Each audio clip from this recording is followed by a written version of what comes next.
Radha Puja Vihari Jaya Gopi Jana Vallabha Girivardhari Jaya Gopi Jana Vallabha Girivardhari Yasodanandana Vrajaranjana Anandana Vrajana Ranjana Ramuna Tira Anachari Ramuna Tira Anachari Gloria a ti, oh Radha Madhava, que gozas en los bosques de Vrindavana. Gloria a ti, oh Radha Madhava, que gozas en los bosques de Vrindavana. Tú eres el amado de las Gopi y el alzador de Govardhana.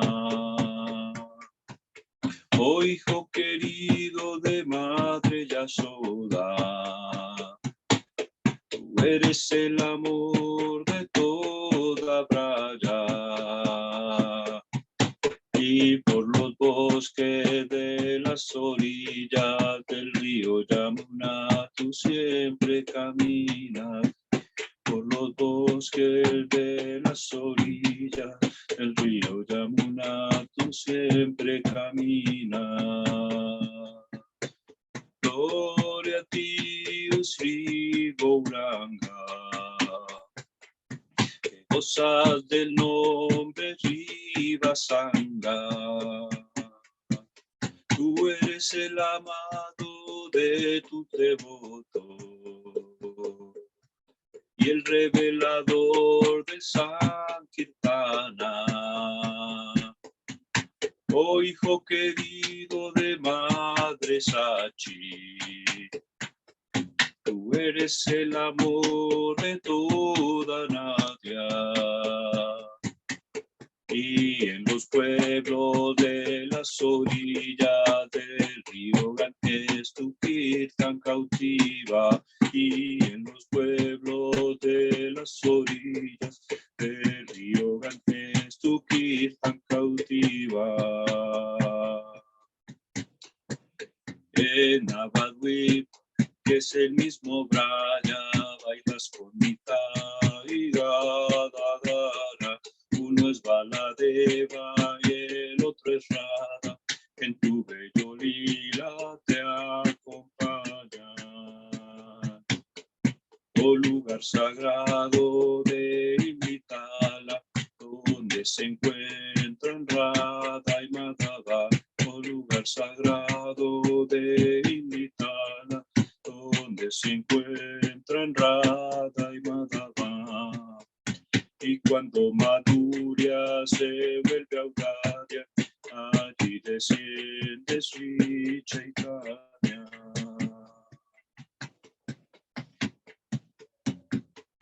Hare Krishna, Krishna Krishna, Hare Hare, Hare Rama, Rama Rama, Hare Hare, Hare Krishna, Krishna Krishna, Hare Hare, Hare Rama, Rama Rama, Hare Hare, Haribo, Haribo, Nityai Gaura Haribo, Nityai Gaura Haribo, Haribo, Haribo, Nityai Gaura Haribo, Gauranga Radha, Brajesvara Radha, Brajesvara Radhe, Radhe, Radhe, Radhe, Radhe, Radhe, Radhe, Radhe.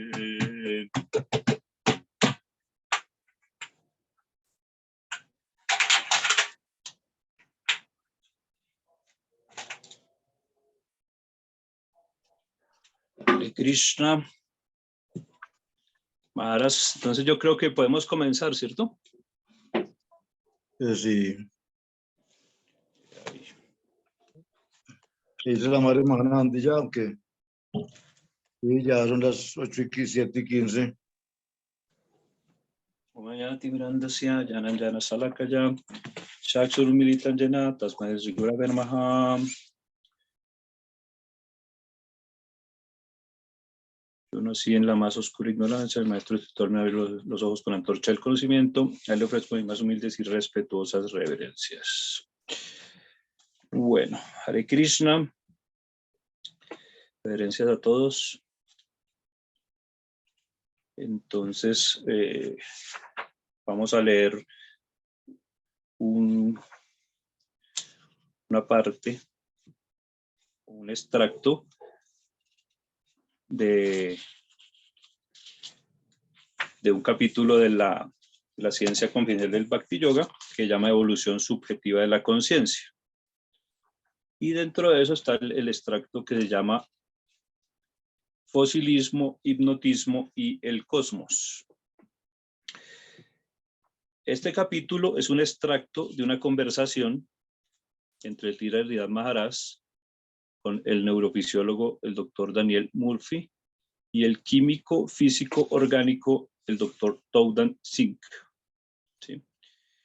Entonces, vamos a leer, es como un diálogo en el cual participan ellos tres. Comienza así. Doctor Singh, cuando los científicos hablan de evolución, quieren decir que la vida ha evolucionado de la materia. Yo le he oído hablar de la evolución con un concepto bastante distinto. Usted dice que todo se está desarrollando desde la conciencia. Sí, entonces, bueno, este capítulo en particular nos muestra como un diálogo que existe entre la filosofía Vaishnava, el Vaishnavismo, representado por Dhirendra Maharaj, y la ciencia, lo que conocemos como la ciencia occidental o la ciencia moderna. ¿Sí? Entonces vemos que son, aquí en la pregunta se plantea como la cuestión que hay entre dos maneras de ver un problema o un fenómeno y cómo se puede ver desde dos puntos de vista completamente, digamos, en apariencia opuestos, ¿no? Entonces, precisamente el doctor sí dice eso. Cuando los científicos hablan de evolución, quieren decir que la vida ha evolucionado desde la materia. Esa es la visión científica occidental, digamos, una concepción más materialista, ¿cierto? ¿Qué quiere decir? Dice, el científico dice que toda la vida que existe evolucionó desde la materia. O sea, al principio existía la materia, una materia inerte, y desde su propia evolución se fue cambiando y fue transmutando y fue surgiendo la conciencia a partir de la materia. Es decir, dice que primero existió la materia y después de ahí surgió la conciencia. Ese es el punto de vista, digamos, científico occidental. Dice el doctor Sikh, dice, yo le he oído hablar de la evolución con un concepto bastante distinto. Usted dice que todo se está desarrollando desde la conciencia. Entonces ahí le está preguntando a Dhirendra Maharaj y le está diciendo, bueno, desde el punto de vista científico actual, se dice que toda conciencia evoluciona desde la materia. Le está preguntando a Dhirendra Maharaj, pero usted afirma todo lo contrario. Afirma que desde la conciencia es que se produce todo, y desde la conciencia se produce la materia.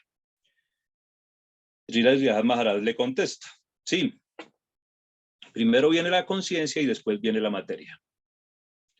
La base de todas las cosas materiales es la conciencia, la cual es espiritual. La conciencia puede ponerse en contacto con la conciencia directamente. Cuando la conciencia viene al estado de materia, concepción material, nosotros experimentamos un poco de conciencia vaga. Primero hay una conciencia confusa y luego una conciencia material. Pero todo tiene su lado espiritual. Y como almas eternas, nuestra conexión directa es realmente solo con el aspecto consciente de la existencia. Por ejemplo, la Tierra es concebida como una mujer. De acuerdo con los Vedas, la deidad que preside la Tierra es una mujer. Y el Sol es concebido como un Devata, un dios varón. El alma que viene a la conciencia material debe pasar a través de una reflexión confusa de conciencia. Siddhavasa. Únicamente entonces puede el alma experimentar conciencia material. Antes que la conciencia pura se transforme en conciencia material, pasará a través de una etapa confusa de conciencia o siddhavasa. De esta manera, en el fondo de toda cosa material hay una concepción espiritual. Esto no puede ser sino verdad. Esa es la primera respuesta que le da Sri Maharaj a la pregunta del doctor Singh. Dice, él trata de explicar y dice, bueno, sí, primero existió la conciencia y después a partir de la conciencia se desarrolla la materia. Dice, primero existió la materia, pero esa conciencia, perdón, existió primero y de una u otra manera esa conciencia ha entrado en contacto con la concepción material de la existencia, ¿sí? Entonces, esa conciencia, lo que él nos explica acá, es que está primero la conciencia como tal, y esa conciencia se va manifestando después en una forma más confusa, para después llegar a manifestarse también como una conciencia material. Es decir, él presupone que para que haya una conciencia material, antes tiene que haber una conciencia en sí misma, ¿sí? Si no, no podría haber una conciencia espiritual. Si no, no podría haber una conciencia material. Si no existe una conciencia en sí misma que esté en contacto con lo espiritual y que sea eterna, pues no podría nunca existir una conciencia material, ¿cierto? Ese es más o menos el argumento que él nos da. El alma solo puede experimentar la conciencia material desde la propia conciencia, ¿sí? ¿Por qué? Porque desde la pura materia, si existiera solo la pura materia inerte, pues no sería posible nunca que ella se llegara a autopercibir a sí misma, ¿sí? O sea, nunca podría desarrollar una conciencia, ¿sí? Ese es como el argumento que nos está dando hasta aquí. Y nos dice que esa conciencia se manifiesta a través de una reflexión confusa que llama Siddhavasa. La siguiente pregunta es esa. El doctor Singh le pregunta a Srila Maharaj, ¿qué es Siddhavasa? Srila Maharaj le contesta, algo así como la mente. Suponga que la conciencia viene para sentir la materia. Cuando la conciencia viene al mundo material, para conocer el mundo material, primero tiene que pasar a través de la conciencia material y luego puede sentir lo que es la materia. De acuerdo con la teoría de Darwin, la materia gradualmente produce conciencia, pero antes de producir conciencia debe producir alguna conciencia confusa, luego la mente y luego el alma. Pero en realidad es justamente lo contrario.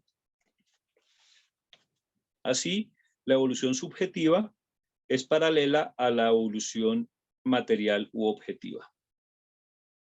Pero en la evolución de la conciencia, el supersujeto es primero, luego el alma individual o jiva, sujeto. Así, desde la conciencia subjetiva de las jivas se produce la materia, pero la conciencia debe penetrar una conciencia confusa para percibir la materia. Yo digo que el proceso de evolución se mueve desde arriba hacia abajo. La realidad absoluta, si estamos de acuerdo que hay algo que es la realidad absoluta, debe poseer dos cualidades. ¿Cuáles son? Primero, en las palabras de Hegel, él debe ser por sí mismo, él debe ser su propia causa. Y segundo, él es para sí mismo. Él existe para realizar su propio propósito. Él no es servil a ninguna otra realidad. En caso contrario, su posición sería secundaria. La realidad, el absoluto, es completo en sí mismo. Todo lo demás viene de él. La sustancia perfecta ya existe. Lo que nos parece imperfecto es debido a nuestros sentidos defectuosos. Entonces, lo que vemos aquí es, nos está Riya Maharaj explicando cómo puede todo evolucionar a partir de la conciencia, ¿no? Nos dice, nos vuelve y nos recuerda que la teoría de Darwin, la teoría de la evolución, dice que a partir de la materia fue surgiendo cada vez la mente, después de la mente fue surgiendo la inteligencia y después fue surgiendo el alma. Él nos dice que ese tipo de evolución material u objetiva no es muy lógico, ¿sí? Sino él nos expone el punto de vista de Vaishnava, que dice que ahí tiene que haber una evolución, pero no es una evolución objetiva, sino es una evolución subjetiva. ¿Qué quiere decir que la evolución sea subjetiva? Que es a partir del sujeto. ¿Cuál es el sujeto? El sujeto es cada entidad viviente que posee una personalidad. Eso es un sujeto. Un sujeto que es capaz de pensar, sentir, desear. Entonces él nos dice, la evolución es una evolución subjetiva, ¿cierto? Y en esa evolución subjetiva tiene que haber primero un sujeto absoluto o un supersujeto, ¿cierto? El sujeto absoluto o supersujeto es aquel que lo controla todo. Nos dice aquí, tiene que existir una realidad absoluta que no sea causada, que no tenga ninguna causa sino sí mismo, ¿cierto? Entonces dice, la realidad absoluta tiene que tener dos condiciones. Uno, que es causa de sí mismo y que a la vez existe para sí mismo, ¿sí? Es decir, existe un absoluto que no necesita y que ocupa toda la realidad, que no tiene ninguna causa y que no tiene ningún objeto fuera de sí mismo. Esa es el supersujeto o es la realidad absoluta, ¿cierto? A partir de ese supersujeto se manifiestan las almas individuales. Las almas individuales, que son las jivas, hacen también parte de ese supersujeto, son una parte y por eso mismo poseen la capacidad también de tener conciencia, de pensar, de sentir, de desear. Y en ese estado, digamos, la jiva, cuando está consciente y cuando todavía está, digamos, en relación con el supersujeto, está consciente de él, pues es cuando la jiva está en una situación de felicidad, de bienaventuranza, se puede decir que está en el mundo espiritual. Pero, por algún motivo, estas jivas o algunas de estas jivas hemos caído al mundo material. ¿Cómo se da ese proceso? Esa conciencia de la jiva se empieza a identificar o empieza a tener una falsa concepción de lo que es su propia realidad, ¿sí? Y por decirlo de esa manera, se encierra en sí mismo, se empieza a confundir y en esa concepción empieza a percibir la materia y empieza a crearse su propio cuerpo material y se ve envuelta en el mundo material, ¿cierto? Entonces eso es como una falsa concepción, una concepción errónea, lo que lleva a la jiva a olvidarse de sí mismo, de su posición constitucional, ¿cierto? Y empieza, ahí es donde empieza a ver la imperfección, ¿sí? Cuando uno empieza a ver todo imperfecto, lo dice aquí, a nosotros, lo que nos empieza a parecer a nosotros imperfecto en este mundo material, es porque nuestros sentidos son defectuosos, ¿sí? Y porque nuestra conciencia ya está, digamos, a un nivel de percibir las cosas como materia.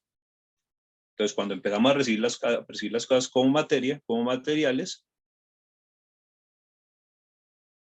nos vemos envueltos en el mundo material, ¿cierto? Dice así, lo imperfecto debe depender de lo perfecto, la realidad última. Y lo imperfecto puede ser arreglado por él para demostrar su perfección. Para probar la perfección del absoluto, hay una realidad condicionada y una no condicionada. Una es finita y otra es infinita. Este mundo defectuoso, por consiguiente, tiene una relación indirecta con la verdad. Entonces, lo que nos está diciendo aquí Srila Maharaj es que si existe lo imperfecto, pues es porque tiene que existir también lo perfecto, ¿no? Si existe la materia, tiene que existir el espíritu y tiene que existir la conciencia, ¿cierto? Si existe el error, tiene que existir la verdad. Si existe la vida condicionada, tiene que existir una forma de vida no condicionada. Sin embargo, la conciencia no puede saltar enseguida a la concepción material. Debe pasar a través de un proceso para venir a ser conciencia material. Desde la posición marginal, desde la orilla de la eterna potencia superior, la evolución y disolución de este mundo material comienza. Esto tiene lugar únicamente en los alrededores del Svarupa Sakti, el cual es el sistema responsable de la evolución del plano espiritual. Y es un todo dinámico que está eternamente desarrollándose. Una sustancia eternamente diferenciada existe. Ese plano está lleno de lila, pasatiempos dinámicos. Si una cosa estática puede ser concebida como eterna, luego, ¿por qué no puede ser una cosa dinámica concebida como tal? Ese plano de Svarupa Sakti está internamente desarrollado por completo. Es eterno. Evolución y disolución conciernen solo a la degradación del espíritu sutil, a la burda plataforma material y su evolución hacia la perfección. Aquí hay evolución y disolución, pero estas cosas no existen en la eterna morada del Svarupa Sakti. Entonces nos está diciendo aquí Srila Maharaj que existe un plano espiritual, ¿cierto? Este plano espiritual es perfecto en sí mismo, pero a la vez es dinámico, ¿no? Ahí viene una cuestión que puede ser un poco difícil de entender. Es dinámico, es decir, está en constante movimiento, pero a la vez ya es eterno y a la vez ya se ha desarrollado por completo, ¿sí? Ese plano material, en ese plano material no existe el concepto de evolución ni de disolución.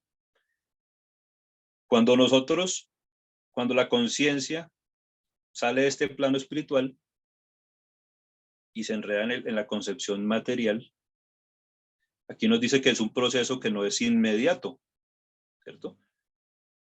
Para uno saltar una concepción material de la vida, tiene que haber un proceso para ir desarrollando esa conciencia material, como lo vimos anteriormente, a través de la mente, a través de un concepto erróneo, la conciencia se va confundiendo y va desarrollando un cuerpo material. ¿cierto? Al estar ya en ese concepto material, el alma busca de nuevo empezar su evolución hacia la perfección, ¿cierto? Y igual queda envuelta también el concepto de disolución, ¿sí? Pero ese concepto, como lo estamos viendo, no es un concepto que sea real, sino es un concepto ilusorio, porque en realidad todo está en el plano espiritual, ¿sí? La materia misma es una manifestación del plano espiritual también. ¿Sí? Todo es una manifestación de Krishna mismo que se da por la elección que tuvieron ciertas jivas y ciertas almas individuales en disfrutar de una manera aparte y de tener una concepción más limitada de lo que es la verdad, ¿cierto? Entonces, ese mal cálculo, por decirlo así, es el que lleva a la creación del mundo material. Otra pregunta, dice el doctor Sikh. La evolución objetiva es lo que la conciencia moderna llama la evolución darwiniana. Pero ¿cómo la evolución subjetiva se desarrolla en la ciencia de conciencia de Krishna? Sridhar Maharaj contesta. Usted tiene que tomar el ejemplo del hipnotismo. A través de una forma de hipnotismo místico, el supersujeto controla al sujeto para que vea una cosa en particular y él está condicionado para ver eso. Se puede pensar que cuando vemos una piedra, la piedra nos obliga a verla como piedra, pero es justamente lo opuesto. Nosotros estamos obligados a verla como piedra bajo la influencia del supersujeto, quien manifiesta todo como él quiere.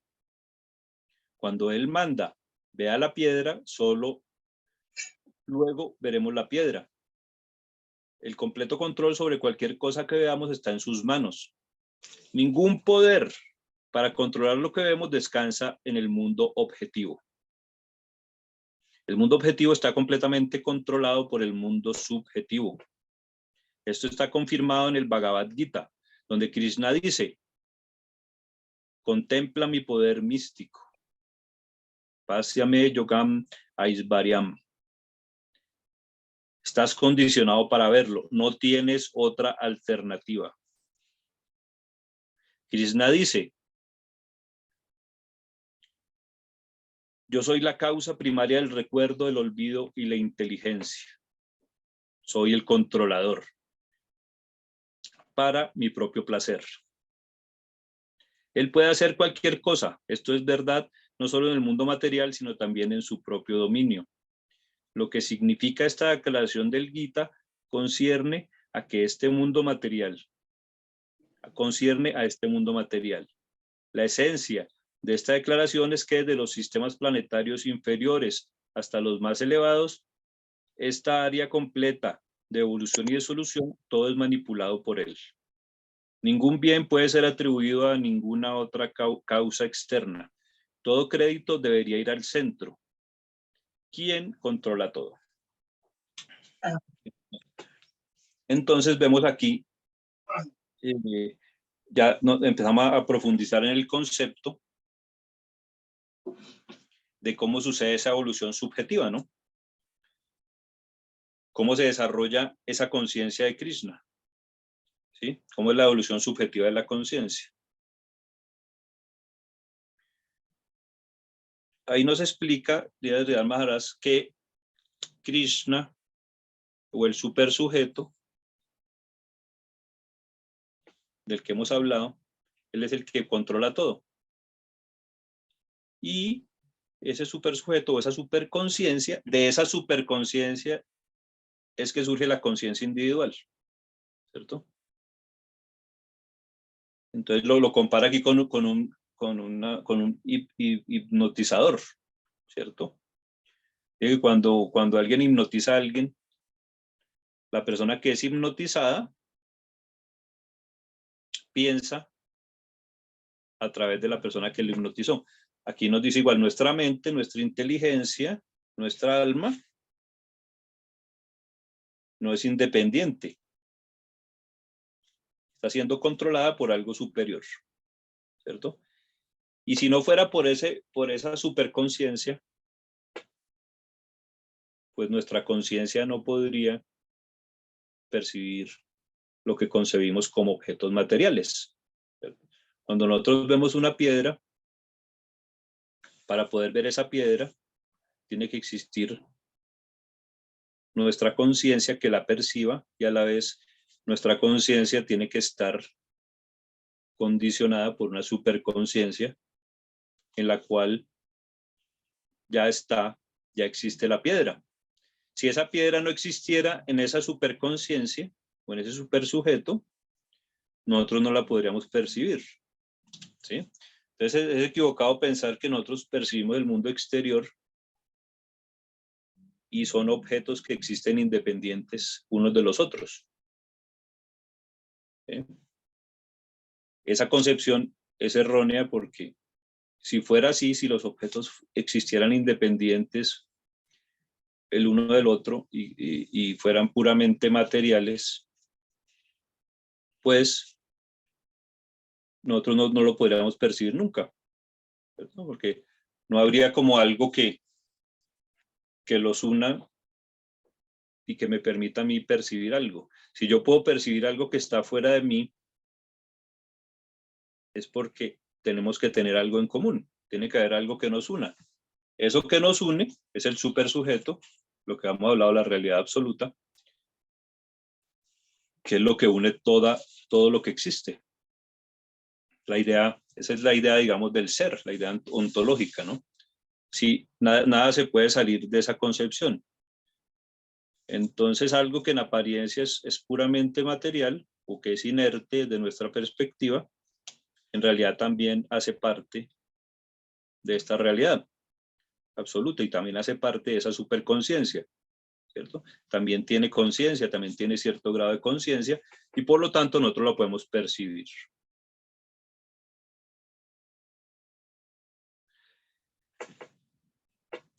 La realidad es subjetiva, continúa aquí Srila Sridhar Maharaj. Está basada en la conciencia. El color es percibido a través del ojo. No es que el color esté ahí y el ojo pueda captarlo, sino que el vidente ve a través del ojo y percibe el color. Así, el color es una percepción.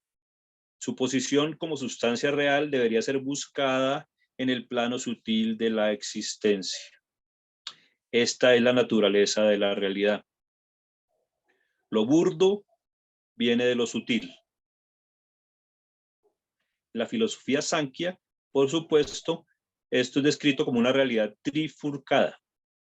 De acuerdo con la filosofía Sankhya, hay tres ramas de la realidad: la sensación, los sentidos y los objetos de los sentidos. El sonido es creado por el oído, el color es producido por el ojo, y así. Entonces, la realidad es algo que es subjetivo, ¿cierto? Parte del sujeto que posee un alma y de que a la vez participa de un supersujeto. De ahí viene la conciencia, ¿cierto? Cuando nosotros percibimos el color, ese color ya tiene que existir en el plano sutil de la existencia, es decir, en el Espíritu Supremo. Si no, pues no lo podríamos percibir. Y ahí se dice que a partir de ahí sí lo podemos percibir a través del ojo, ¿sí? Pero ese color en realidad es solo la percepción que nosotros tenemos de él, ¿cierto? El color en absoluto como tal, nosotros no lo podemos percibir. ¿Por qué? Porque ese color en cuanto tal solo se encuentra en el supersujeto, ¿cierto? La realidad, en la conciencia suprema. Nosotros solo podemos percibir el color de una manera, digamos, desde una perspectiva concreta, ¿cierto? Por eso nos habla acá de la filosofía Sankhya. La filosofía Sankhya nos habla de que la realidad para nosotros está diferenciada en tres partes, ¿cierto? Nosotros como sujetos tenemos la posibilidad de percibir por medio de los sentidos. Existen los objetos de los sentidos que van a ser percibidos y existe la sensación. Entonces la sensación, los sentidos y los objetos de los sentidos, ¿cierto? Son tres partes de lo que es la realidad. Nos dice aquí Sridhar Maharaj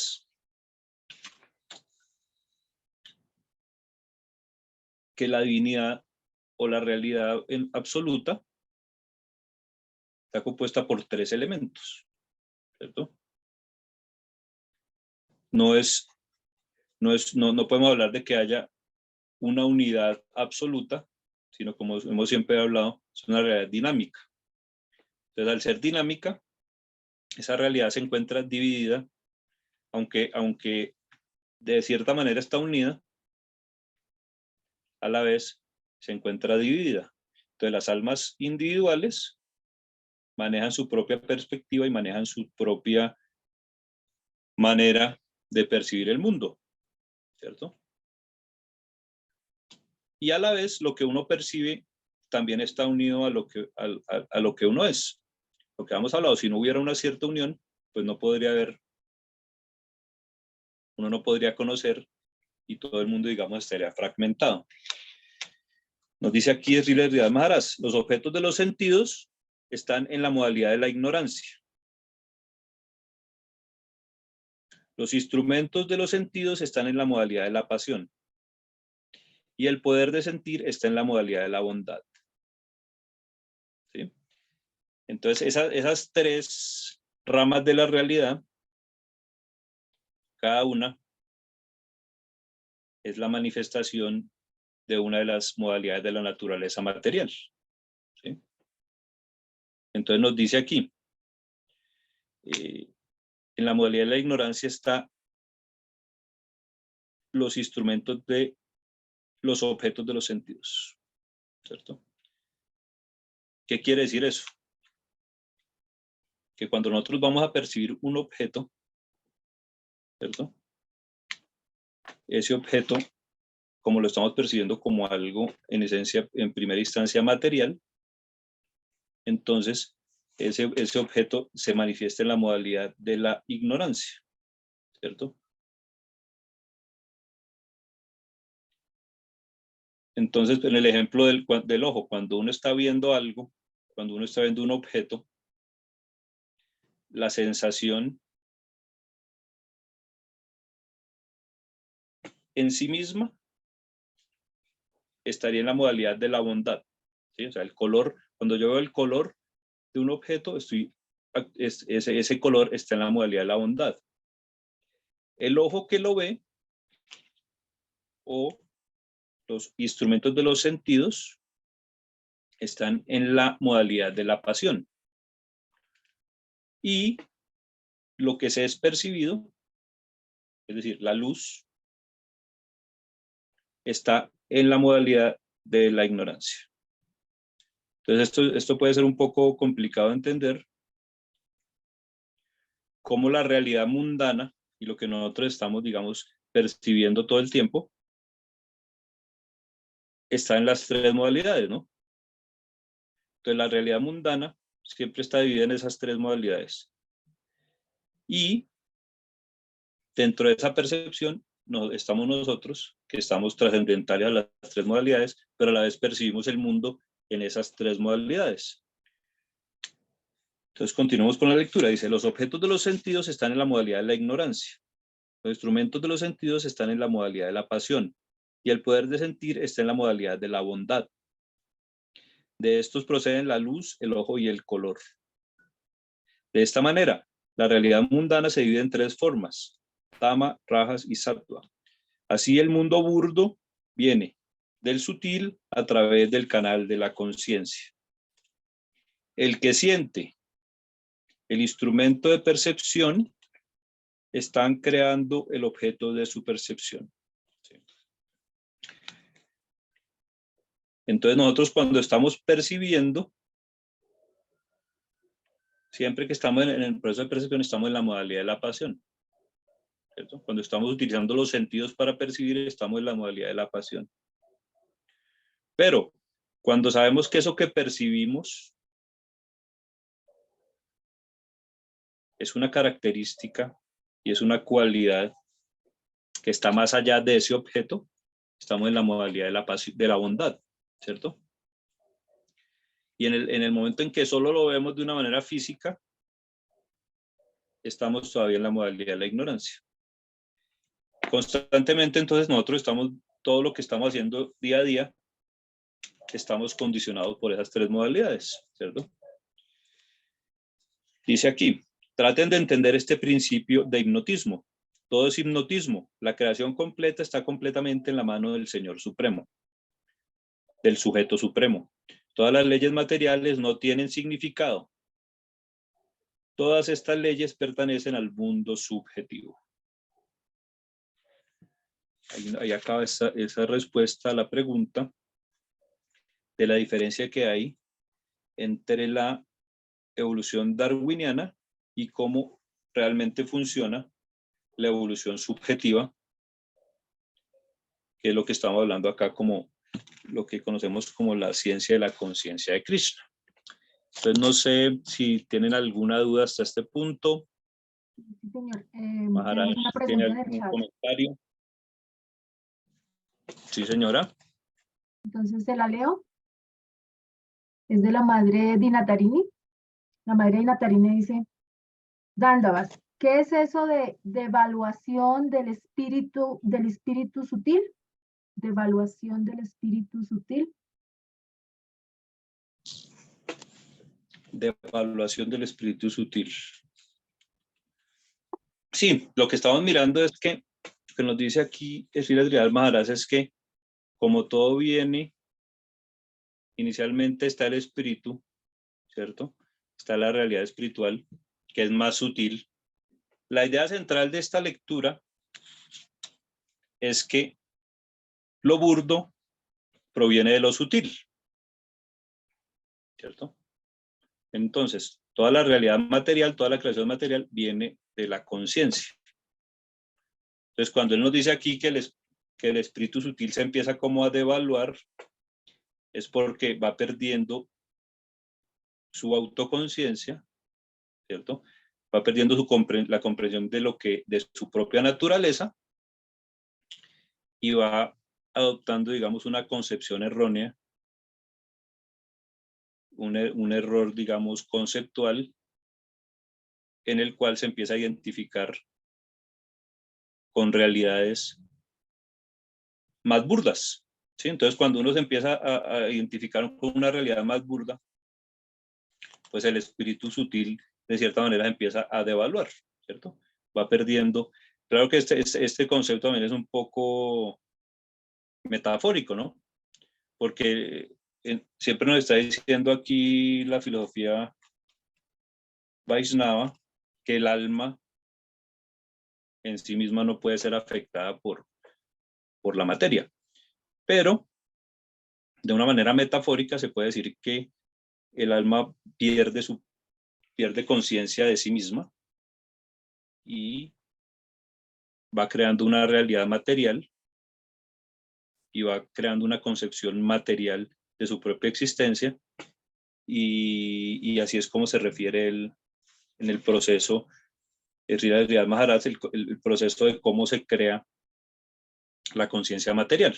¿Sí? La conciencia material se crea cuando hay una devaluación del espíritu y de lo más sutil, ¿cierto? Entonces, lo sutil se va volviendo burdo y ese es el proceso mediante el cual se pierde, digamos, la conciencia espiritual y se llega a desarrollar una conciencia material.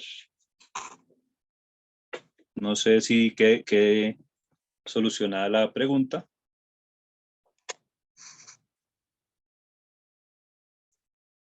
Sí, la madre dice, Sí, gracias. Muy amable. mm, dice la madre Dina, que si por favor puede explicar nuevamente las tres ramas de la realidad.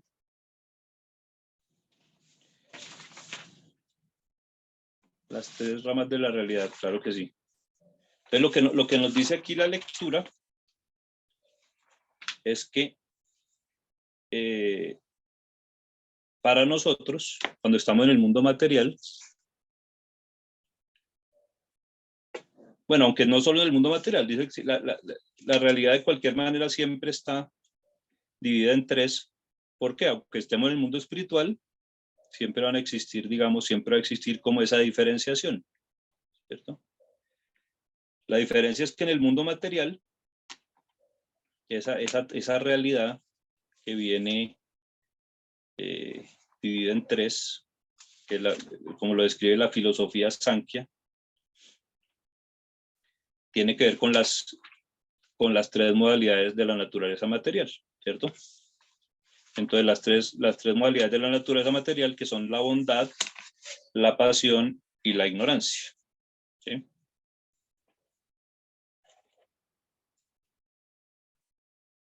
Entonces, ¿la pasión a qué se refiere? La pasión se refiere a todo lo que percibimos nosotros por medio de los sentidos, ¿sí? Cuando nosotros percibimos, ponemos el ejemplo del ojo, cuando el ojo mira algo, ¿sí? El ojo en sí mismo está en la modalidad de la pasión, ¿sí? La sensación, o sea, el hecho de percibir el color, el concepto de color, la sensación del color, está en la modalidad de la bondad. Y el objeto en sí mismo, el objeto de los sentidos que estamos percibiendo, está en la modalidad de la ignorancia. Para nosotros, esto es, digamos, desde el punto de vista del sujeto, ¿sí? Entonces, Disculpe, Pravo, no lo estoy entendiendo.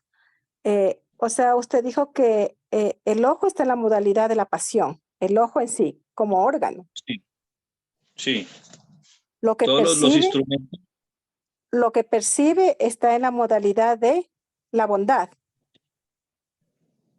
no, la sensación misma está en la modalidad de la bondad, la sensación, exacto. O sea, el O hecho sea, de el percibir, color, por eso. O sea, el el hecho de hecho de percibir percibir, está en la modalidad de la bondad. ya. Y El ojo está en la el modalidad de la objeto, pasión. ¿Y qué está en la modalidad de la sí, ignorancia? el objeto mismo de los sentidos. El objeto Pero el mismo de los objeto sentidos mismo de está los en la... sentidos no sería el ojo. No, no, el objeto mismo de los... el ojo Es es lo el que miramos. instrumento de los sentidos. Es el órgano de los sentidos. El objeto de los sentidos es lo que estamos mirando, ¿sí? Entonces, cuando yo estoy mirando una Ya, piedra, el gracias. objeto del sentido es la piedra como tal. Ya, gracias. Ya. Gracias, Prabhu. Lo he entendido. Bueno, Hare Krishna. No sé, Maharaj, si nos quiere hacer algún comentario, algún aporte.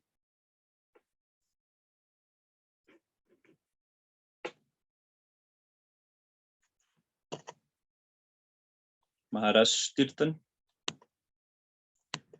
Bueno, Pero un momentico, ahora entonces, que tengo que cerrar el micrófono.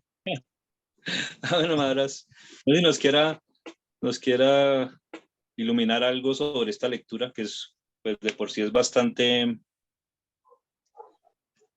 digamos, compleja, ¿no? Nos quiere dar alguna luz. Pues de todas maneras o sea, yo lo entendí bien, pero si se puede sacar algún otro ejemplo. Por ejemplo, un motor dice que es un montón de cheches que si no están ubicados cada uno de los cheches en su puesto, pues el motor no va a funcionar.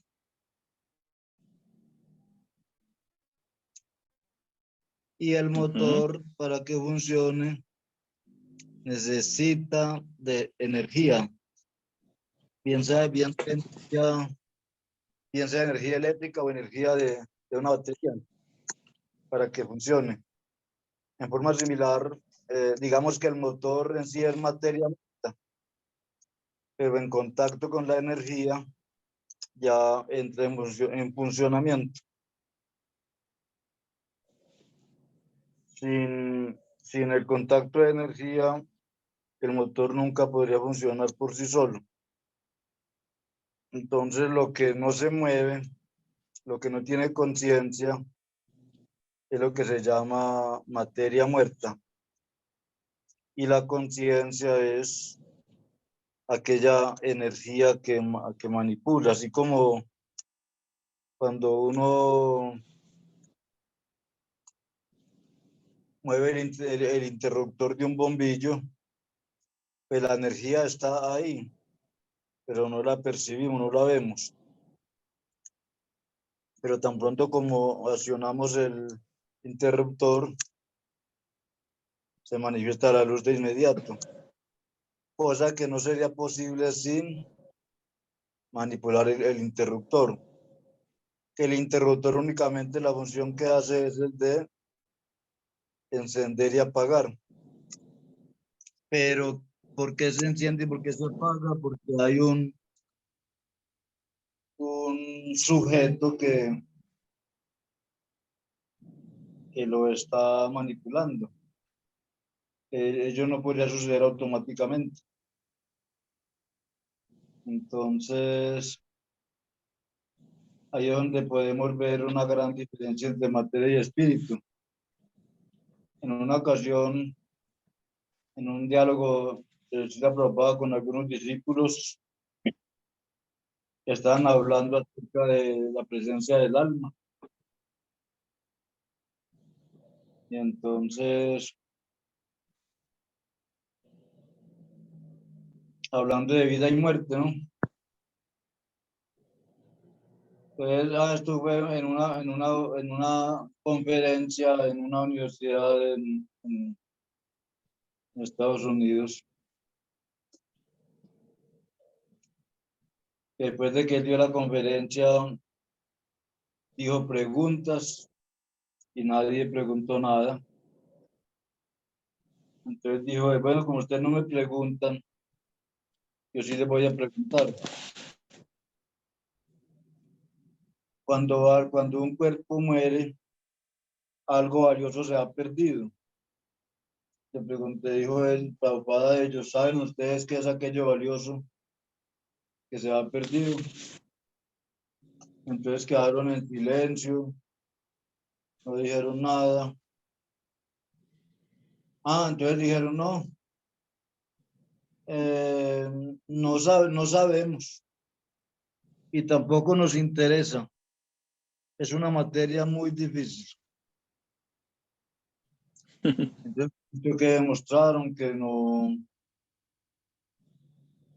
tenían como ninguna capacidad de raciocinio,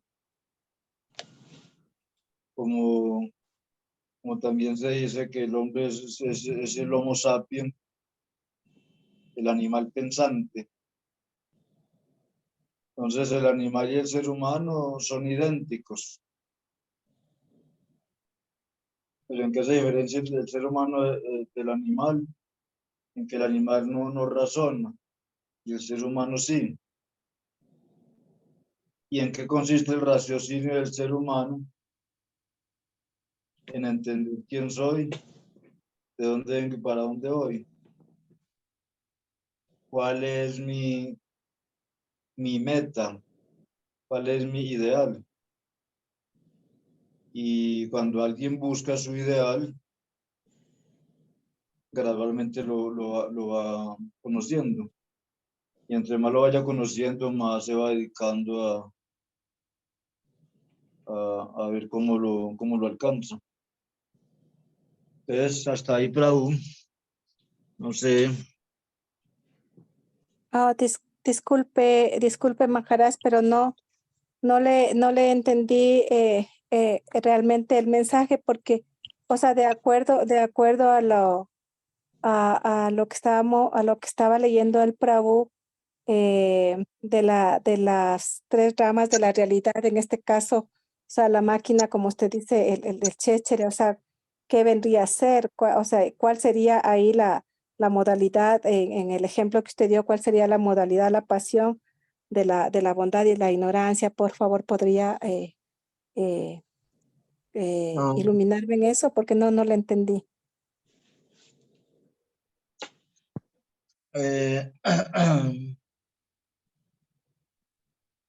eh, bueno, primero vamos a aclarar un poquitico este tema. Entonces, pongamos que un fabricante de artefactos, cualquier cosa que alguien, si alguien tiene una fábrica, de lo que sea la fábrica, necesita materia prima. La materia prima es materia muerta, pero es manipulada por una persona que siente, desea y puede mirar y de todo. Entonces, lo que yo quería corroborar era como o aclarar muy bien la diferencia entre materia y espíritu. Ya lo de la bondad y la pasión, si lo dejo ahí al Prabhu Arjuna. Sí, Maharaj, yo creo que en el ejemplo que usted da, se puede ver también las tres modalidades, ¿no? Aquí lo que estábamos hablando de las tres modalidades era desde el punto de vista de la percepción del sujeto, para explicar cómo se da, lo que estaba tratando de explicar es cómo se da la conciencia, cuál es el origen de la conciencia y cómo la conciencia se puede volver una conciencia material, ¿cierto? Eso es lo que se quería explicar con este ejemplo. En el ejemplo que usted pone, también vemos que están influyendo las tres modalidades, ¿sí? Cuando estamos hablando de una máquina, el aparato como tal vendría, que es algo que está quieto, algo que no tiene movimiento, podría compararse con lo que es la concepción material, ¿cierto? Cuando usted dice, o el ejemplo del interruptor, entonces cuando se mueve el interruptor es como el mecanismo por el cual podemos mover la máquina. Ese interruptor estaría en la modalidad de la pasión, ¿cierto? Porque es como el instrumento con el cual vamos a mover la máquina. Y la energía en sí misma, que es la que mueve, ¿sí? Que es el sujeto que mueve produce una energía o tiene una voluntad, tiene un deseo de moverla, entonces ese estaría en la modalidad de la bondad, ¿cierto? Así lo entendería yo el ejemplo. Igual todo lo que se haga, lo que nos dice aquí la lectura es que cualquier cuestión que hagamos o cualquier actividad que hagamos está influenciada por las tres modalidades, ¿cierto? Y aquí lo estamos aplicando más al tema de la percepción, al tema del conocimiento, ¿cierto? ¿Cómo podemos percibir la realidad mundana de acuerdo a las tres formas? ¿Sí? Lo importante aquí es ver cómo el concepto central es que todo el mundo burdo y toda la percepción supuestamente material, lo que llamamos percepción material, en realidad viene de lo sutil, ¿sí? Y viene de la conciencia. Y a la vez, esa conciencia que nosotros tenemos como sujetos viene de una superconciencia, que es la que se está manifestando en todo momento, en todas partes, ¿cierto? Entonces, cuando se habla acá de desarrollar conciencia de Krishna, es volver a despertar o ser conscientes de cómo la conciencia está en el fondo de todo, ¿cierto? O sea, el beneficio de esta lectura, cuando yo la hice, me pareció muy interesante, más que digamos, por entrar de pronto en los detalles mecánicos de cómo es la teoría del conocimiento. De pronto ese no es el objeto de la lectura. El objeto de la lectura es ver cómo a través de la conciencia, de hacer una reflexión sobre de dónde proviene la conciencia, ¿cierto? ¿Cuál es el origen de la conciencia? ¿Y cuál es el origen de la concepción material de la vida? ¿Cómo podemos, a partir de esa reflexión, encontrar que solo desde un punto de vista espiritual, o partiendo de la base de que primero está el espíritu y después está la materia, de que primero está lo sutil y después lo burdo, de que primero está la conciencia espiritual y después está la conciencia material? Ese concepto, digamos, es más plausible y es más lógico que el concepto de que todo proviene de la materia muerta, y a partir de ahí se desarrolló la conciencia.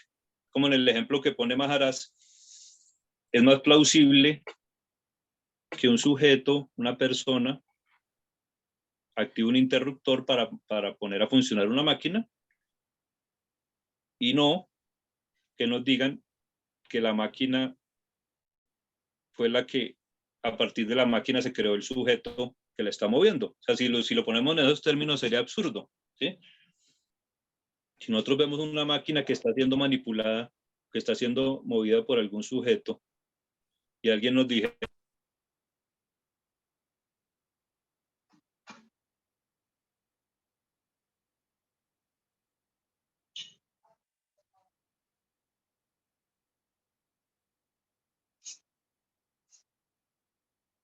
Hare Krishna, Prabhu Arjuna.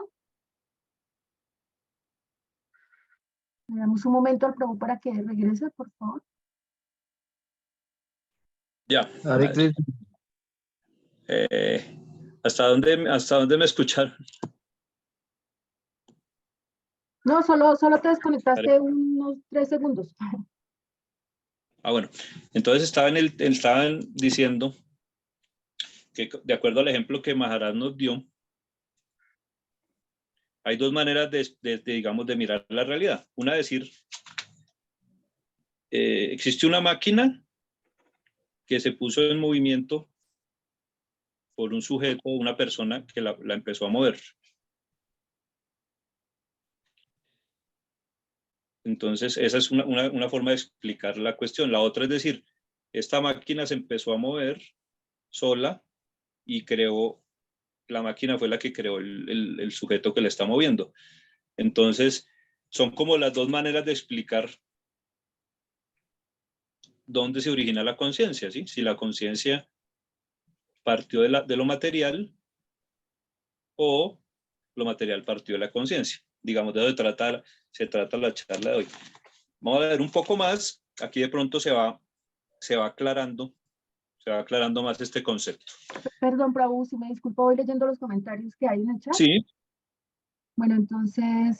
Sí, por favor. Bueno, la madre Iratarine dice, yendo de lo burdo a lo trascendental, ¿cómo entendemos que lo percibido es realidad concluyente? Madre, no escuché bien. Se oyó como entrecortado. Sí, señor, ya vuelvo a leer. Dice, yendo de lo burdo a lo trascendental, ¿cómo percibimos o entendemos que lo percibido es la realidad concluyente?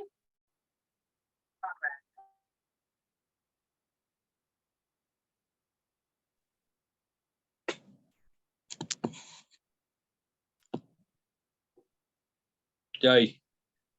Madre, ¿me repite la pregunta? No la alcancé a escuchar. Claro, sí, señor. Dice, yendo de lo burdo a lo trascendental, ¿cómo percibimos o entendemos que lo percibido es la realidad concluyente?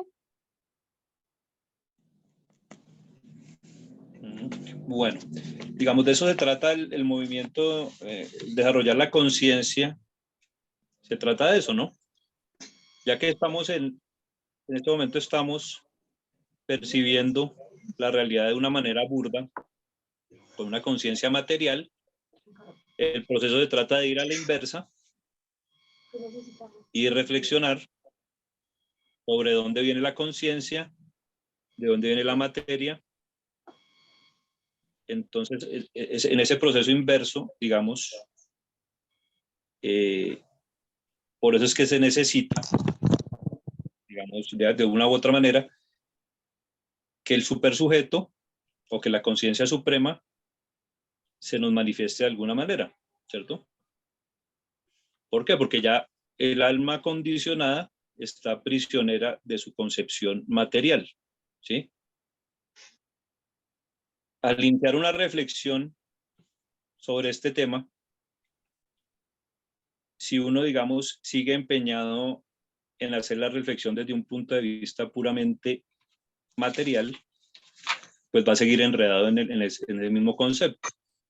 Pero si en algún momento haciendo la reflexión lo lleva a pensar que tiene que existir necesariamente una conciencia superior y un controlador superior, del cual nosotros hacemos parte, ¿cierto? O sea, que participamos de esa conciencia superior y por eso nosotros tenemos conciencia. Al hacer esa reflexión y asumir que ese poder superior existe y que se nos puede manifestar de alguna manera, en ese momento podemos ir de la percepción burda a recuperar nuestra conciencia espiritual, ¿cierto? Y de eso, digamos, se trata el proceso del Bhakti Yoga, ¿no? El proceso del Bhakti Yoga se trata de volver a recuperar esa conciencia a través de un proceso que va de lo burdo a lo sutil, ¿cierto?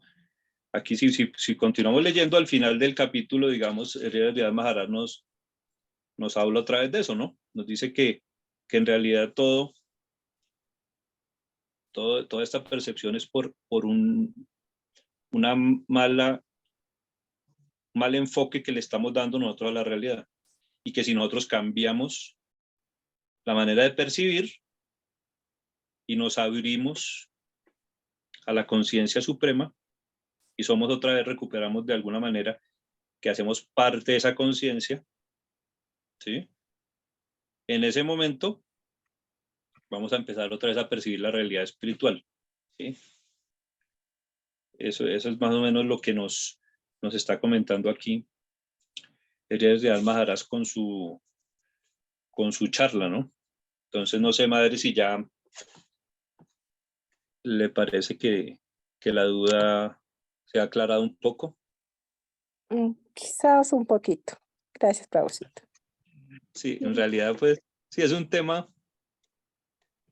pues bastante complejo, ¿no? La idea aquí es, digamos, no pretender uno llegar a una claridad absoluta, porque de una u otra manera, al estar condicionados, siempre vamos a tener, siempre vamos a tener algo de confusión, lo que nos está diciendo aquí. Esa conciencia, digamos, sería la de una persona ya que esté liberada completamente y que ya no perciba las cosas de una manera confusa ni las perciba de una manera material. Pero digamos, de eso se trata el proceso, ¿no? De seguir digamos, en ese camino para ir aclarando poco a poco los conceptos. Entonces, continúo con la lectura, que esto nos puede traer un poco más de claridad. Doctor Murphy pregunta, ¿pero cómo uno puede percibir este tipo de hipnotismo? O sea, todavía se mantiene en el concepto de que la conciencia suprema o el supersujeto es en cierta manera alguien que está hipnotizando a las almas individuales. Hridayat Maharaj contesta, ¿cómo podemos conocer de antemano en un laboratorio que combinando hidrógeno y oxígeno, dos gases, vamos a producir agua? Solo cuando uno llega a un particular estado de conocimiento científico puede conocer que una cosa más sutil como el gas puede producir una cosa material tangible como el agua. De esta manera, cuando usted tiene una idea de la sustancia superior, entonces usted puede comprender cómo desde lo sutil se origina lo burdo. Este mundo relativo es un reflejo pervertido de la realidad absoluta. Se le debe dar la posición de importancia causal a las cosas más altamente calificadas. No es que un objeto inferior pueda producir una cosa superior, pero es fácil para un ente superior producir algo inferior. Esto no es difícil de entender. La posición de los científicos modernos dice básicamente que la piedra puede producir el alma, pero ¿por qué no considerar que el alma pueda producir una piedra? Tenemos que indagar acerca de ese proceso. ¿Cómo el alma puede producir una piedra? Pero hemos prescindido de eso, y en vez de eso decimos que la piedra está gradualmente produciendo el alma. Somos muy aficionados a investigar en esta línea. ¿Por qué? A lo sutil se le debería dar más importancia que a lo burdo. ¿Por qué deberíamos pensar que el hombre ha creado a Dios y no que Dios ha creado al hombre? Entonces, si vemos en esta respuesta, Sri Sridhar Maharaj nos da más luces sobre el tema. Nos dice, bueno, todo lo imperfecto,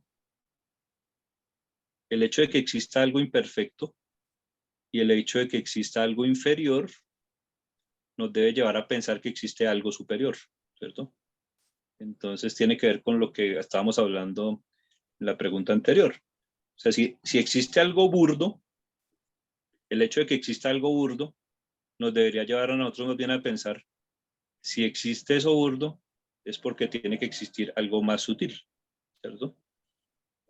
Entonces es como si eso burdo, precisamente la función de lo burdo y de lo material, es hacernos reflexionar sobre lo espiritual y sobre lo sutil, ¿cierto?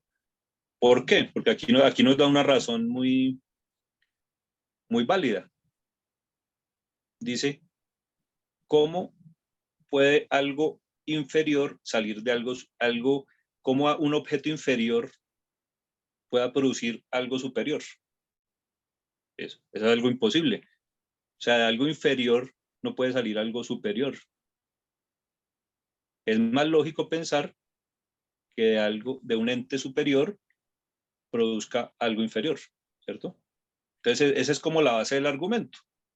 Ya estamos aquí, vemos que hay cosas inferiores, vemos que está lo burdo, vemos que está el mundo material, vemos que está el sufrimiento, vemos que está el error. Eso nos debe llevar a pensar que existe una verdad, que existe algo superior, que existe algo, si existe el sufrimiento, también tiene que existir la felicidad, ¿cierto? Entonces, por eso él dice al final, es más lógico pensar que existe un Dios que creó al hombre y no como algunos dicen que es que el hombre es el que ha creado a Dios, ¿no? Ese es como el argumento que está aquí en esta respuesta. La siguiente pregunta que le hace el doctor Sri Sridhar Maharaj es, ¿luego Dios es el mago y nosotros somos sus sujetos? Entonces, la respuesta es, no solo él es un mago, sino el supermago. Él no es simplemente el tipo de mago que está en nuestra experiencia. ¿Cuál es el papel de Yogamaya, la potencia interna del Señor? Sri Sridhar Maharaj contesta, ella se encuentra en la eterna compañía de Krishna. En nuestra concepción de divinidad, Purusha Prakriti, el masculino femenino, están existiendo juntos. Potente y potencia, sustancia y potencia están inconcebiblemente interconectados. Por el contrario, si concebimos al alma suprema como existiendo independientemente de la potencia, aquello será la concepción Brahman de Sankaracharya. La conciencia última como unidad no diferenciada. Así que la verdad absoluta incluye tanto potente y potencia.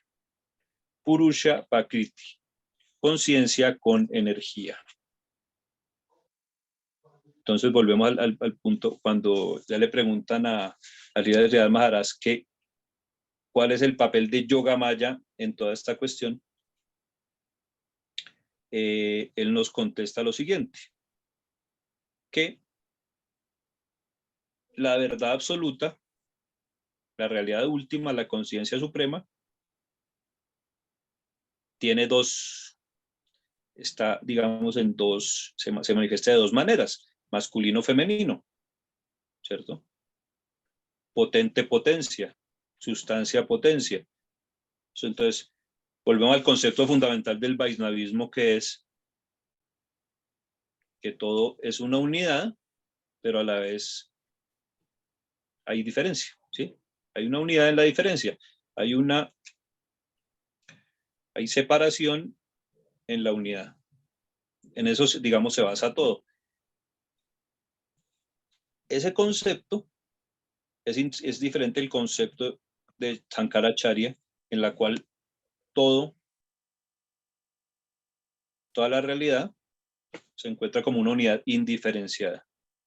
Aquí no, aquí sigue existiendo la energía de Yogamaya, que es la energía, la potencia interna del Señor. Entonces está el Señor mismo, está la realidad misma y está su energía, ¿cierto?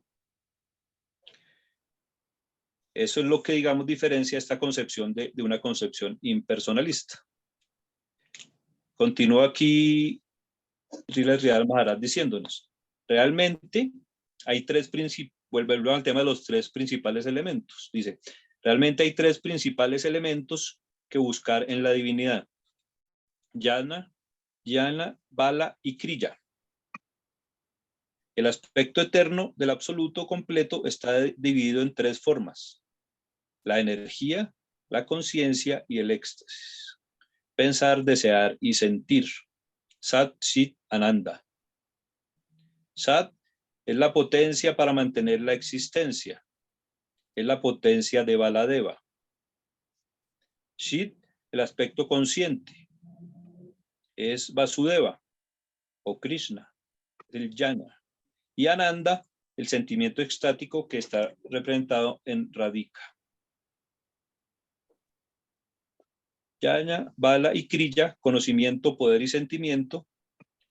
Sakshit Ananda, eternidad, condición y felicidad. Sandini, Sadmit, Ladini, existencia, realización y éxtasis. Baladeva, Krishna y Radharani. Estas son las tres fases de Advaita Jnana o el uno completo. El uno completo puede ser concebido en su estado desarrollado primario de tres maneras: conciencia principal, energía principal y satisfacción principal. Debemos concebir en tres fases aquella realidad última. Aquí están Jnana, Bala y Kriya: pensamiento, sentimiento, deseo. Estos tres principios son expresados a través de evolución y disolución en lo eterno y no eterno. Entonces aquí damos un paso más y miramos cómo ya se ha hablado de las tres, cómo la realidad en el mundo material está dividida o se puede percibir desde tres perspectivas: bondad, pasión e ignorancia. Aquí nos está diciendo la realidad en el mundo espiritual y en lo eterno también está diferenciada, ¿cierto? Y ahí donde nosotros vemos la figura de Krishna, de Baladeva y de Radharani. Cada una es un elemento de la divinidad y cada uno representa un aspecto, ¿sí? Entonces, el sentir, el pensar, el desear, el conocimiento, el poder, el sentimiento, ¿sí? Nos dice, por ejemplo, acá que Radharani, que es Kriya, viene a representar el sentimiento, ¿sí? Representa el éxtasis, representa la felicidad, representa la belleza.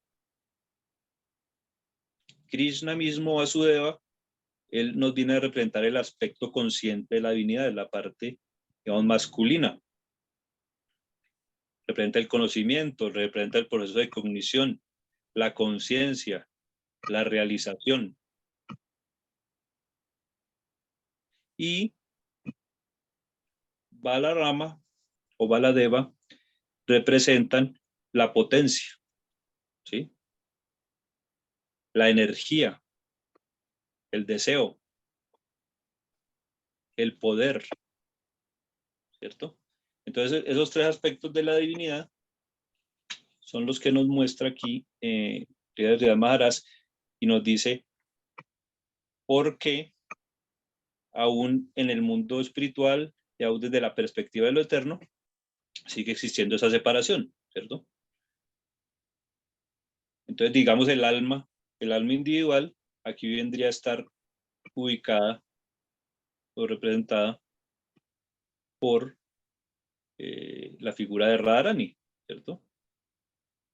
Es el alma individual que ya está en una posición trascendental, ¿sí? Eso es lo que vemos en los pasatiempos, ¿sí? Krishna viene a representar como la posición absoluta, la posición consciente, la posición que ya tiene la realización, mientras que Radharani nos viene a representar como esa búsqueda, ese deseo. Y de la misma manera, la otra parte de estas tres fases del uno completo la representa Balaram, que es la energía en sí mismo, el poder, ¿cierto? Entonces, por eso se dice aquí que el sujeto siempre tiene esas tres características, ¿no? Tenemos la posibilidad de sentir, la posibilidad de conocer y la posibilidad de desear.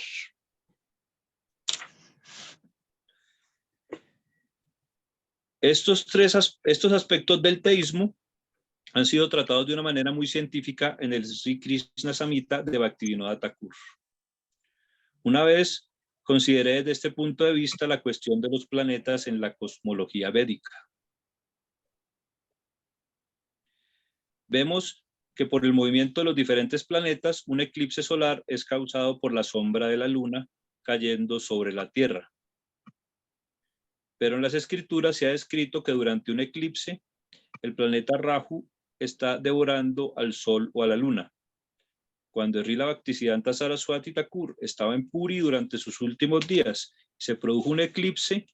Un devoto que se suponía conocía la Siddhanta, las conclusiones de las escrituras, estaba sentado cerca de Prabhupada. Él repentinamente ridiculizó la idea dada en el Bhagavatam que durante un eclipse lunar o solar, Rahu devora al Sol o a la Luna. Bueno, no sé si tengan hasta aquí alguna duda, algún comentario. Kirtan Maharaj, no sé. No, está bien, Prabhu, pues de mi parte está bien. Muy claro todo. ¿Todo está claro? Pues para mí sí. Bueno, Maharaj. Prabhu, había otras preguntas en el chat. Bueno, creo que otra de la madre de Natarini, pero bueno, no sé si ya la respondió. Dice, ¿con qué facultad entenderemos lo real si no tenemos experiencia de lo superior?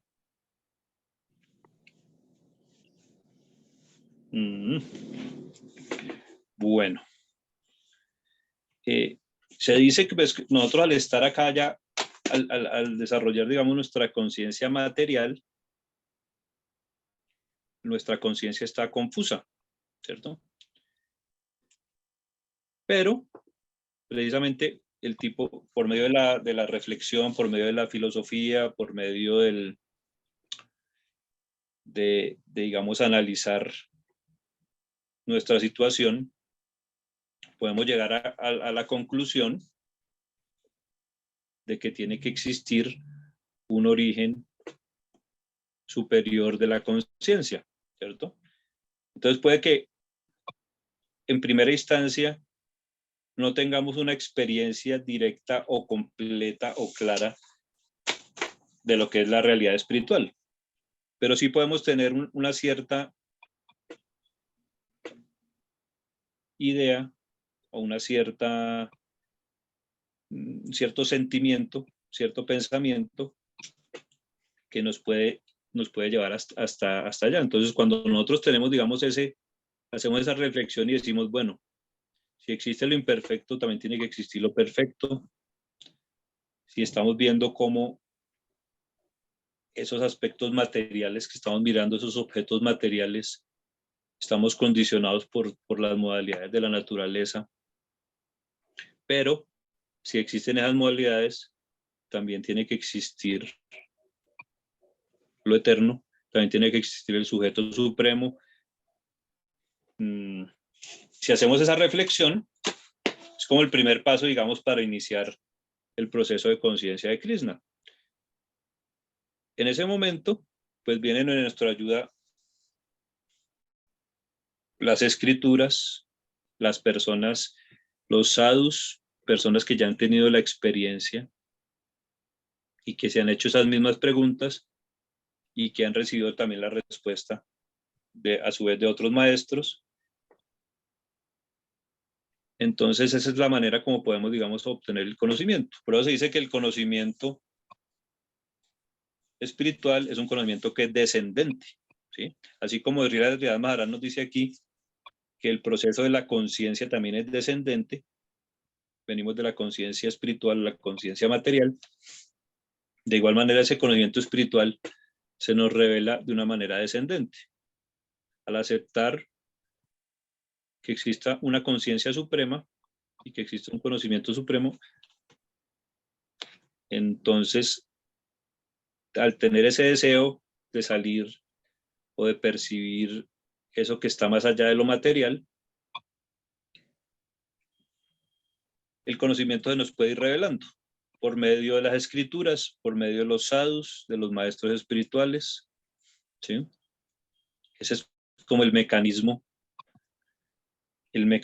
que se recomienda por medio del canto de los mantras. Se dice cuando uno canta el Mahamantra, pues en ese Mahamantra está todo lo que uno puede desear. Entonces, si uno de verdad tiene esa concepción y de verdad pone fe en eso, por medio de esta práctica espiritual, se va a ir desarrollando paulatinamente ese conocimiento espiritual. Obviamente... Prabhu, disculpe, o sea, sí, lo que madre. usted está mencionando son herramientas para Sí. lograr, o sea, la meta, ¿no? Pero mi pregunta es con qué, o sea, con qué facultad entenderemos lo real si no tenemos experiencia de lo superior. Esa es la pregunta. Que lo que usted está diciendo sí lo puedo entender, o sea, son como herramientas. Sí, sí, sí. Bueno, nos dice aquí Srila Maharaj que la conciencia, digamos, el conocimiento de la conciencia tiene que provenir de la propia conciencia, ¿cierto? Entonces, ¿con qué facultad? Con el alma, ¿cierto? En el alma es donde está la conciencia pura y la conciencia espiritual y la conciencia trascendental. Entonces, ¿qué ha pasado? Que esa alma, lo dijimos aquí, por medio de la mente, va a entrar en contacto con todas las cualidades materiales, ¿sí? Si hacemos el proceso inverso y ya estamos embebidos en la realidad material, toca utilizar la mente, utilizar la inteligencia y utilizar el alma, centrarnos en la reflexión de cada una de esas facultades que tenemos nosotros para producir esa reflexión y ese volver a tener experiencia de esa conciencia. Es decir, como la conciencia, tanto la mente como la inteligencia, como la conciencia que se produce, como el alma, están dentro de cada uno de nosotros. La superalma, el supersujeto. Entonces no es que no tengamos, o sea, si fuera, digamos, si de verdad nosotros no tuviéramos ninguna posibilidad de tener experiencia sobre la conciencia suprema, pues ahí sí no tendría, digamos, no habría ninguna opción, estaríamos condenados a permanecer en el mundo material, ¿cierto? Pero entonces, Pero, o sea, podríamos decir entonces que la facultad, o sea, sería la facultad del raciocinio. Porque cuando, o sea, según lo que su explicación, ¿no? Yo podría deducir que sería la facultad de raciocinio, porque cuando nuestra facultad de raciocinio está acoplada con la conciencia superior, pues tendremos experiencia de los dos mundos, tanto del material como de lo espiritual. Sí, claro. ¿Cierto? Sí, por medio de la inteligencia, pues podemos llegar a hacer estas reflexiones, ¿cierto? Como la reflexión se está haciendo de una manera adecuada, entonces sí nos puede llevar a tener una cierta concepción de lo que es la conciencia suprema y de lo que es el mundo espiritual. Pero, digamos, más por encima, lo dicen las escrituras también, por encima de la inteligencia está el alma. Entonces, esta inteligencia nos puede llevar a que aceptemos que existe un alma y que existe una jiva que está en contacto directo con la conciencia suprema y nos ayude a reflexionar en eso. Entonces ahí, después de tener, digamos, esa reflexión, y la filosofía nos puede servir para eso, y los razonamientos nos pueden servir para eso, para aceptar esa realidad, vamos a dar un salto, ¿cierto? Porque también la inteligencia llega hasta cierto punto. Entonces, después de la inteligencia viene lo que es propiamente del alma, ¿cierto? Y lo que es propiamente del alma, podríamos llamarlo que es una especie de fe. Cuando uno da un salto a algo que ya le trasciende la inteligencia y trasciende la razón, y es donde está, digamos, todo el tema de la fe, de todos el tema de todos los pasatiempos, digamos, trascendentales que siempre nos dicen los devotos, que los pasatiempos trascendentales, digamos, se pueden entender, pero hasta cierto punto. Hay un momento en que la razón nos puede servir hasta cierto punto y la inteligencia si lo enfocamos hacia la naturaleza espiritual, nos sirve para aclarar muchos puntos. Pero al final, digamos, hay otra dimensión, que es la dimensión ya puramente espiritual, en la cual ya es propiamente el alma, ¿no? Pero propiamente el alma es la que es consciente o se puede percibir a sí misma y puede percibir esta conciencia superior y puede percibir a esa superalma. Y ahí, digamos, en ese punto ya se podría tener como esa experiencia de lo superior, ¿no? El Bhagavad Gita nos lo dice en varias partes. Solo cuando uno entra como en ese contacto con lo que es realmente superior, puede abandonar y puede dejar la percepción y la concepción mundana. Mientras tanto, mientras uno no tenga cierto gusto y no haya tenido cierta percepción de ese gusto superior, es muy complicado que deje uno la concepción material y las percepciones materiales, ¿sí? Entonces, de eso se trata el proceso, de tener una cierta experiencia de lo espiritual. ¿Cómo? A través del intelecto, a través de ocupar la mente en el proceso, de la lectura, de todos estos temas. Todos son como, la madre tiene razón en ese sentido, son como herramientas que se utilizan para poder, digamos, poner en práctica y desarrollar esa intuición o esa percepción que tenemos sobre lo espiritual. Prabhu, entonces, nosotros podemos percibir y llegar a la realidad concluyente exclusivamente es a través de una conciencia purificada. O sea, eso sería la conclusión. Sí, claro. ¿Verdad? Sí, sí. Solo en el momento en que la conciencia, digamos, ya se haya, digamos, purificado esa concepción material y entremos ya en contacto con la conciencia superior, en esa medida, pues nos vamos desprendiendo de las falsas concepciones, ¿no? Esas falsas concepciones. ¿Cómo, digamos, ahí también puede surgir una pregunta, ¿cómo se va dando uno cuenta que está dejando la concepción material y que está, digamos, avanzando en el conocimiento espiritual? ¿Sí? El Bhagavad Gita nos lo dice en un verso, dice, cuando uno está en la modalidad de la pasión, uno ve toda la realidad como fragmentada. Entonces uno ve cuerpos y ve entidades vivientes separadas y no está viendo la unidad que hay entre ellos, ¿cierto? Cuando estoy en la modalidad de la pasión, cuando yo estoy en la modalidad de ignorancia, estoy condicionado completamente por la inactividad, estoy condicionado por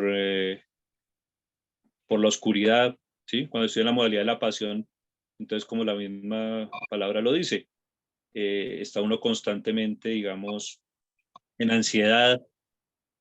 Todos esos temas nos muestran en que nosotros podemos hacer un autoexamen y saber más o menos en qué modalidad podemos estar. La persona que está en la modalidad de la bondad, ya lo dice el Bhagavad Gita, entonces ve, es un conocimiento en el cual ve que hay una unidad que está en todas partes, que está en todos los seres, y entonces en ese orden de ideas se empieza a ver todo como una mente ecuánime, ¿sí? Cuando hay una mente ecuánime, es un signo de que está en la modalidad de la bondad, ¿cierto? ¿Por qué? Porque ya está viendo, a pesar de que podamos estar en el mundo material, vemos que en esa manifestación material siempre, de una u otra manera, se está manifestando el conocimiento y el Espíritu Supremo. Eso podría ser, digamos, un signo para saber si uno va por el buen camino, ¿sí? Si digamos, si la persona está en ansiedad, está de pronto, la mente lo lleva a pensar cosas constantemente que no son muy beneficiosas, ¿sí? No hay, digamos, un sentimiento. Por eso en los pasatiempos, en los lilas, hay mucha felicidad, ¿cierto? Es unas manifestaciones de placer, de éxtasis. Ese es como el signo que nos puede llevar a saber si estamos por buen camino, si estamos encontrando felicidad en el proceso, si empezamos a sentir que ese conocimiento que tenemos de verdad es real, ¿cierto? No sentimos que nos estemos engañando nosotros mismos, sentimos como un poder en lo que estamos haciendo, sentimos una fuerza. Todo eso son como manifestaciones de que estamos, digamos, avanzando en el camino espiritual, ¿no?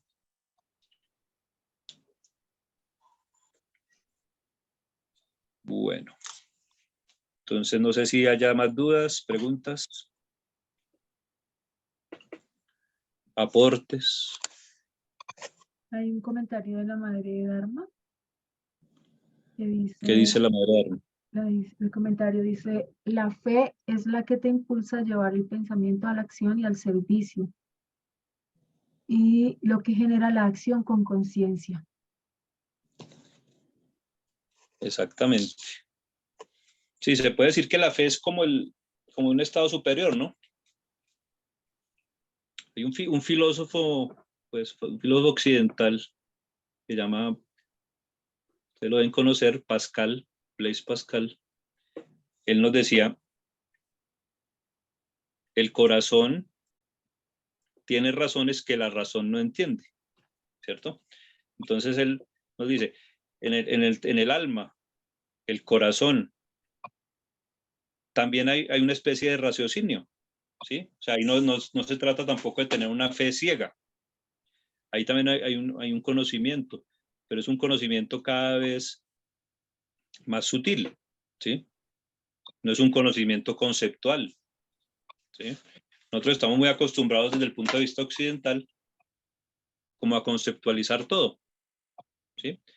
Entonces, cuando nosotros queremos conceptualizar algo, ¿qué quiere decir eso? Que lo queremos definir, que queremos tener una definición, digamos, ya indistinta, cerrada sobre un tema. En estos temas trascendentales y espirituales, precisamente lo primero que tenemos que darnos cuenta es que los conceptos son unos conocimientos que son dinámicos, ¿sí? O sea, no podemos decir, esta es la razón. La única razón última que existe, ¿sí? Es que existe una conciencia suprema y que existe una realidad suprema y que existe, como decía aquí, un ser o una realidad que no fue causada por nadie y que vive para sí misma. Esa es la definición, digamos, de Dios, ¿cierto? Eso es, digamos, lo único absoluto que hay. Lo demás, todos los conceptos que nosotros tenemos, todas las concepciones que podemos leer y que podemos razonar sobre ellas, son concepciones que son dinámicas y son de pronto, no son absolutas. Entonces, por eso es que ese tipo de conocimiento que se da desde el corazón no es un conocimiento cerrado. Es un conocimiento precisamente que está abierto al diálogo, está abierto a escuchar, digamos, a ver las demás perspectivas de las diferentes personas. Tiene que estar abierto, por ejemplo, al diálogo entre los diferentes procesos religiosos, ¿sí? Al diálogo con diferentes tipos de filosofía, ¿sí?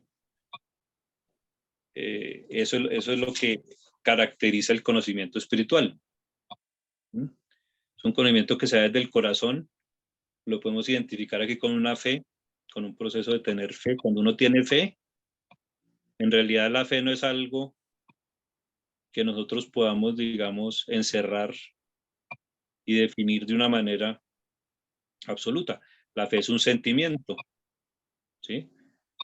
La fe es una manifestación de ese poder divino, de ese conocimiento divino, pero que no se agota en cada individuo, ¿sí? Yo no puedo decir la fe se agota en este aspecto, o sea, es algo que es infinito, algo que es ilimitado.